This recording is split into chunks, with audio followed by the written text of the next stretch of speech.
Hello everyone and welcome to SmartRepricer Basic Learning Series.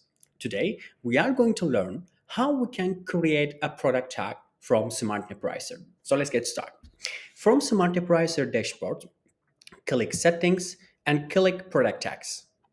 So there will be four options: favorites, bestseller, critical stock, and use. You can add, delete any tag if you want it. So when you click add tag, you will see the first scene as a please give a tag name. So let's get say these are FBA product and let's get give a tag and let's get label as a black. So when I click save changes, I created my first tag and now I can edit or I can also delete any tag that I have created. So when you click edit, you will be able to change your tag name. Also, you will be able to change your tag color. You can create it a lot of unlimited tags. So that's how you can manage all of your inventory from SmartRepricer by creating tags.